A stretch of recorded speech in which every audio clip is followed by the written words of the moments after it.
नमस्कार दोस्तों। तो हम बजट 2026 जो है हमारा ये 2025-26, तो इसकी कुछ कुछ जो बेसिक चीज़ें हैं जो आपको आधी रात को उठा के पूछे तो आपको याद रहे, वो मैं आपको बता देता हूँ। इसके बाद फिर इसमें जो स्कीम्स हैं उन चीज़ों को भी हम देखेंगे। तो इसमें इस बार क्या हुआ है, ये बोला गया है कि जर्नी मतलब ये जो 2047 में हमें जो विकसित भारत बनाना है, तो जितना भी हमारा अब सब बजट आएगा, तो जितना भी डेवलपमेंट होगा अब सब उसी ओर होता जाएगा। तो ऐसा बोला है कि जर्नी ऑफ डेवलपमेंट, तो जो हमारी डेवलपमेंट है, जो विकास, उसकी यात्रा कैसे होगी। तो हम यात्रा कर रहे हैं, तो यात्रा में हमें किसी से गाड़ी जरूरत होगी, तो गाड़ी में इंजन खास पहलू होता है। तो इसके इंजन्स ऑफ डेवलपमेंट है, तो जर्नी ऑफ डेवलपमेंट में क्या लगेगा, इंजन्स लगेंगे भाई। तो इंजन्स ऑफ डेवलपमेंट क्या है, कृषि है, एमएसएमई है, इन्वेस्टमेंट है, एक्सपोर्ट्स है। ठीक है, देखिए एग्रीकल्चर क्या हो गया आपका, प्राइमरी सेक्टर हो गया, एमएसएमई हो गया आपका क्या, सेकेंडरी सेक्टर हो गया, और इन्वेस्टमेंट एंड एक्सपोर्ट्स वाला जो पोर्शन है ये आपका टर्सरी सेक्टर। तो ये तीनों सेक्टर को इसमें डाल दिया है इसमें। तो एग्रीकल्चर, एमएसएमई, इन्वेस्टमेंट, एक्सपोर्ट्स, ये आपको याद रखना है। अच्छा, तो ये जो इंजन है, ठीक है, इसमें फ्यूल का काम कौन करेगा, रिफॉर्म्स। हम बहुत सारे रिफॉर्म्स करेंगे, जैसे कि आपने देखा होगा कि सरकार ने 2020 में जो जैसे वेजेस रिलेटेड एक्ट थे, तो पेमेंट ऑफ वेजेस एक्ट था, मिनिमम वेजेस एक्ट था, बोनस एक्ट था, और इसके अलावा प्रोविडेंट फंड वाली जो चीज़ें थी उन सबको क्या कर दिया, एक बना दी, तो वेजेस कोड बना दी 2020। तो इस तरीके से रिफॉर्म्स चाहिए बहुत सारे। दूसरा, गाइडिंग स्पिरिट इसका क्या हुआ, इंक्लूसिविटी, मतलब हमें क्या चाहिए, समता चाहिए। हमें क्या चाहिए, समता, इंक्लूसिविटी होना चाहिए, मतलब सबका साथ सबका विकास, इस टाइप से वाला। और हमारी डेस्टिनेशन क्या होगी, विकसित भारत, जो हम 2047 में पाएंगे। तो ये आपको याद रखना है कि जर्नी ऑफ डेवलपमेंट जो इस बजट का थी, मतलब थीम नहीं बोलेंगे, जर्नी ऑफ डेवलपमेंट जो होनी है, तो उसके लिए इंजन क्या है, ये चार चीजें, एग्रीकल्चर, एमएसपी, इन्वेस्टमेंट और एक्सपोर्ट। अच्छा, इसके अलावा इसमें और क्या बोला है कि भाई जो डेवलपमेंट मेजर्स हैं, ये किसको फोकस करेगा, किन चीजों को फोकस करेगा, तो ये चार लोगों को फोकस करेगा, गरीबों को, युवाओं को, अन्नदाताओं को और नारियों को। इन चार लोगों को फोकस करेगा, आपको याद रखना है। उस पर नारी को फोकस करेगा, दूसरा गरीब को फोकस करेगा, तीसरा युवाओं को फोकस करेगा, और चौथा हमारे किसान भाइयों को फोकस करेगा। तो चार लोगों को ये फोकस करेगा, आपको ये ध्यान रखना है। ठीक है, इसके अलावा फिर इसमें टैक्स स्लैब में भी चेंजेस आए हैं, ये आपको पता होना चाहिए। जैसे इधर मैं आपको बता देता हूँ कि इसके बाद जो दूसरा वीडियो आएगा उसमें आपको सब पता चलेगा टैक्स के बारे में।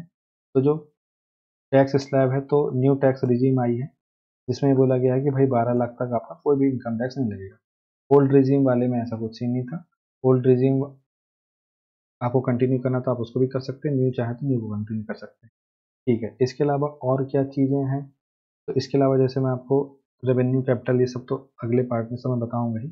बाकी जो कुछ चीज़ें हैं जो आपको टू द पॉइंट याद रहनी चाहिए, उसमें आपको याद रहना चाहिए कि जो फिजिकल डेफिसिट है, वो बोला गया है कि 4.4% है जीडीपी का। रेवेन्यू डेफिसिट जो है वो 1.5% है जीडीपी का।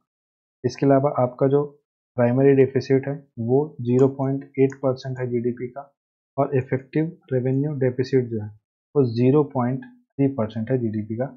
ये चीज़ें आपको याद रखनी है।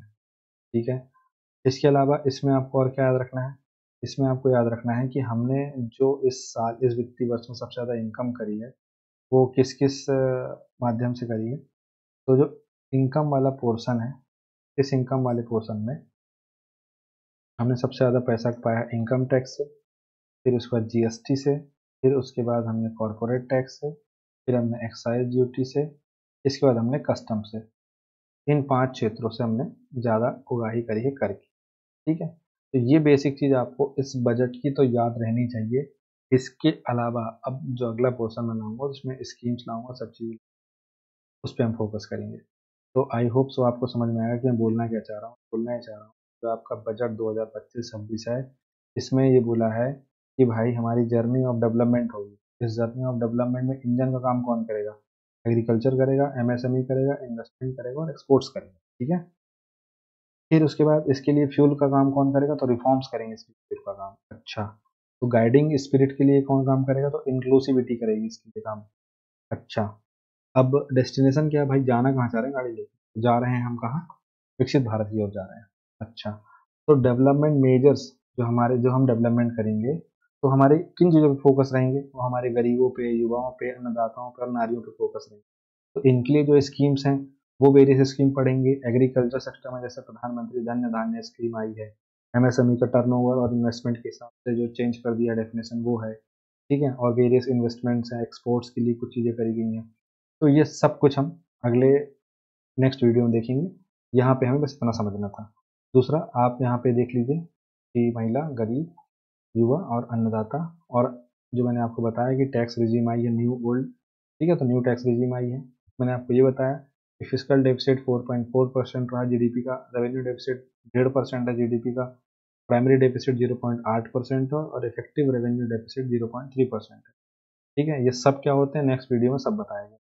इनकम टैक्स से हमने जो रेवेन्यू इनकम हमने करी है उसमें सबसे ज़्यादा हमने इनकम टैक्स से करी है, फिर जीएसटी से करी है, फिर कॉर्पोरेट टैक्स करी है, फिर एक्साइज ड्यूटी से करी है, फिर कस्टम ड्यूटी से करी है। तो ये सब आपको याद रखना है, ठीक है। So thank you so much for watching this video. Have a nice day.